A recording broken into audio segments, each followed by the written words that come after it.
Bismillahirrahmanirrahim. Assalamualaikum warahmatullahi wabarakatuh. Salam sang sejati. Firman Allah Subhanahu wa ta'ala, kami akan memperlihatkan kepada mereka tanda-tanda kekuasaan kami di segenap ufuk pada diri mereka sendiri, sehingga jelaslah bagi mereka bahwa Al-Quran itu adalah benar. Dan apakah Tuhanmu tidak cukup bagimu bahwa sesungguhnya Dia menyaksikan segala sesuatu? Tidak ada apapun di dunia ini yang melebihi diri kita sendiri. Jika kita tidak mengenal diri kita sendiri, bagaimana kita hendak tahu pada keadaan yang lain? Jadi, apa sebenarnya yang ada di dalam diri kita? Sebagian daripada diri kita, yaitu sifat-sifat, adalah bercorak kebinatangan. Sebagian bersifat iblis, dan sebagian lagi bersifat malaikat. Dari sini saja, hendaknya kita harus tahu sifat mana yang perlu ada dan yang tidak perlu ada. Jika kita tidak tahu, maka kita tidak akan pernah tahu di mana letaknya kebahagiaan hakiki yang sebenarnya. Seperti yang kita tahu bahwa kerja binatang ialah makan, tidur, dan berkelahi. Sedangkan kerja daripada sifat iblis dan syaitan, mereka itu sibuk hendak menyesatkan manusia, pandai menipu, dan berpura-pura baik. Dan untuk sifat malaikat, mereka sibuk dengan memikirkan dan memandang keindahan ilahi. Mereka terbebas daripada sifat-sifat kebinatangan dan sifat-sifat jahat lainnya. Dari ketiga jenis sifat-sifat ini, sifat mana yang lebih dominan pada diri kita? Pertanyaannya, kenapa kita dilengkapi dengan sifat-sifat kebinatangan tersebut? Apakah sifat-sifat kebinatangan itu akan menaklukkan kita, ataukah kita yang menakluki mereka? Dan dalam perjalanan spiritual kita kali ini kepada martabat yang lebih tinggi, kita akan menggunakan mereka sebagai senjatanya.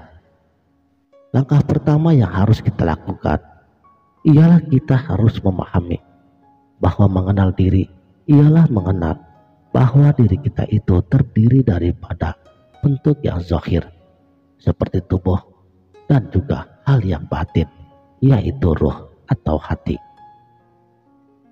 Yang saya maksudkan dengan hati di sini bukanlah daging yang terletak di sebelah tubuh kita.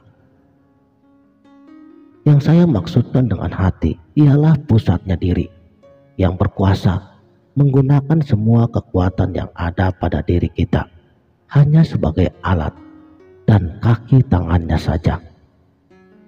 Dan pada hakikatnya, hati itu bukan termasuk ke dalam bidang alam nyata, tetapi ia termasuk ke dalam alam gaib. Ia datang ke alam nyata ini ibarat seorang pengembara yang sedang melewati negeri yang asing sebagai tujuan untuk berniaga dan akhirnya akan kembali ke negeri asalnya. Inilah yang menjadi anak kunci untuk mengenal kepada Allah Subhanahu wa ta'ala. Tentang hakikat hati atau ruh ini dapat kita rasakan dengan memejamkan mata dan melupakan segala hal yang lain kecuali keberadaan diri kita sendiri apa adanya. Dengan cara seperti ini, kita akan dapat melihat tabiat atau keadaan diri yang tidak terbatas. Sedangkan ruh, ia adalah mutiara yang tidak bisa dibagi-bagi ataupun dipecah-pecahkan, karena ia termasuk ke dalam amal Rabbi. Sedangkan pengetahuan falsafah yang tepat mengenai ruh ini bukanlah permulaan yang harus ada dalam perjalanan agama, tetapi adalah hasil daripada disiplin diri yang berpegang teguh dalam jalannya, seperti tersebut di dalam Al-Quran pada surat Al-Ankabut ayat ke-69. Dan orang-orang yang berjihad untuk mencari keridhaan kami, maka benar-benar akan kami tunjukkan kepada mereka jalan-jalan kami. Dan sesungguhnya Allah benar-benar beserta dengan orang-orang yang berbuat baik. Untuk menjalankan perjuangan keruhanian ini sebagai upaya kita dalam pengenalan diri dan Tuhan, tubuh kita ini diibaratkan sebagai sebuah kerajaan, dan ruh itu ibaratnya seorang raja. Jadi perasaan apapun yang kita rasakan itu harus kita tundukkan di bawah perintah sang raja, bukan dibunuh ataupun dimusnahkan, karena mereka ada tugas yang perlu mereka jalankan juga. Tetapi jika perasaan dan marah menguasai akal kita, maka tentulah kesadaran roh akan hancur. Roh yang membiarkan kekuatan bawah menguasai kekuatan atas adalah ibaratnya seperti orang-orang yang menyerahkan malaikat kepada kekuasaan anjing, atau menyerahkan seorang muslim ke tangan orang yang zalim. Orang yang menumbuhkan dan memelihara sifat-sifat iblis atau sifat kebinatangan ataupun sifat malaikat akan menghasilkan ciri-ciri atau watak-watak yang sepadan dengannya. Dan semua sifat-sifat atau ciri-ciri ini akan nampak dengan bentuk-bentuk yang jelas di hari pengadilan. Orang yang selalu menuruti hawa nafsunya, ia akan nampak seperti seekor babi. Orang yang garang dan ganas, ia akan nampak seperti anjing dan serigala. Dan orang yang suci, ia akan nampak seperti malaikat. Tujuan disiplin akhlak ialah untuk membersihkan hati daripada karat-karat hawa nafsu dan juga amarah, sehingga ia menjadi seperti cermin yang bersih yang memantulkan cahaya Allah Subhanahu wa Ta'ala. Mungkin ada yang bertanya, jika seseorang itu telah dijadikan dengan mempunyai sifat-sifat kebinatangan, iblis, dan juga malaikat, bagaimanakah hendaknya kita tahu kepada sifat-sifat malaikat itu adalah sifatnya yang hakiki, dan yang lain itu hanya sementara dan bukan disengaja? Jawabannya ialah mutiara atau inti sesuatu makhluk, ialah dalam sifat-sifat yang paling tinggi yang ada pada dirinya. Misalnya, keledai dan kuda adalah dua jenis binatang pembawa barang-barang. Tetapi kuda itu dianggap lebih tinggi derajatnya daripada keledai, karena kuda dapat digunakan untuk peperangan. Jika ia tidak boleh digunakan dalam peperangan, maka derajatnya akan turun kepada derajat binatang pembawa barang-barang. Begitu juga dengan manusia. Daya yang paling tinggi pada dirinya ialah ia bisa berpikir, yaitu dengan akalnya, bisa merasakan dengan rasa terdalamnya. Dengan pikiran itu, dia bisa memikirkan hal-hal ketuhanan. Jika daya pikirnya ini yang meliputi dirinya, maka bila ia mati, bercerai nyawa dari tubuhnya, ia akan meninggalkan di belakang semua kecenderungan pada hawa nafsu dan marahnya, dan layak duduk bersama dengan malaikat. Jika berkenaan dengan sifat-sifat kebinatangannya, maka manusia itu lebih rendah tarafnya daripada binatang.